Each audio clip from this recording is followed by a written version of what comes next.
বাংলাদেশ জাতীয়তাবাদী দল অঙ্গ সহযোগী সংগঠন রাঙ্গুনি উপজেলা সরববাটা ইউনিয়ন শাখার আয়োজনে ইফতার ও দোয়া মাহফিল সরববাটার সৈয়দিয়া সরকারি প্রাথমিক বিদ্যালয় মাঠত মার্চ 17 তারিখ বৃহস্পতিবার অনুষ্ঠিত হয়।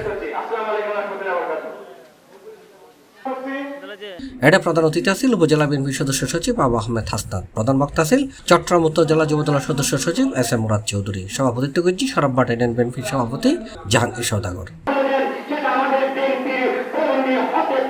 সরববাটা ইউনিয়ন বিএনপির সাধারণ সম্পাদক মোহাম্মদ ওসমান গনি ও সিনিয়র সদস্য মোহাম্মদ ইসমাইল মেম্বারের যৌথ সঞ্চালনায় মাহফিলত বিশেষ অতিথির বক্তব্য রেখে উপজেলা বিএনপির যুগ্ম আহ্বায়ক ফজল হক, মুজিবুল আলম মুজিব, উপজেলা কৃষক দলের সাধারণ সম্পাদক মোহাম্মদ নাসিম মেম্বার, উপজেলা যুবদল আহ্বায়ক সেকান্দার সওদাগর, উপজেলা লামা দলের সভাপতি মৌলানা রফিকুল ইসলাম, সরববাটা ইউনিয়ন বিএনপির আহ্বায়ক কমিটির সদস্য আক্তার হোসেন, দক্ষিণ থানা যুবদলের আহ্বায়ক শাহজাহান শিকদার, সদস্য সচিব রাসেল চৌধুরী, উপজেলা স্বেচ্ছাসেবক দলের সদস্য সচিব আলী নূর, তালুকদার মনি, জেলা যুবদল সদস্য মিজানুর রহমান, ইউনিয়ন বিএনপির সদস্য বিএস করিম, ইউনিয়ন ছাত্র দলের সাবেক সভাপতি আরিফ হোসেন চৌধুরী সবুজ, ইউনিয়ন বিএনপির সদস্য মঞ্জুল হাসান চৌধুরী, সরববাটা ইউনিয়ন স্বেচ্ছাসেবক দলের সদস্য সচিব মোহাম্মদ নাজের সহ আরো অনেকে।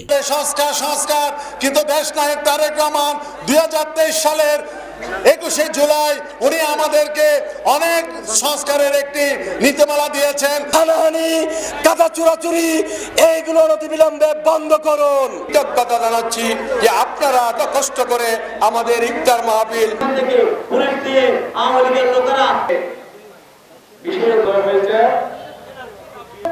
আমি আমার বক্তব্যের প্রারম্ভে প্রাথমিক বিদ্যালয়ের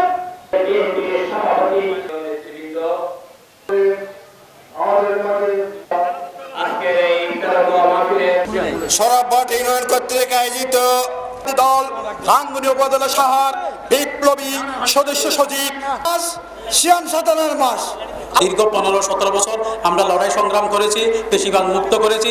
এখন ইফতার মাহফিল গরিব না পারে, আজ ইফতার মাহফিল ইয়েন গরিব দিয়ে শুধুমাত্র দোয়া আল্লাহ বলি।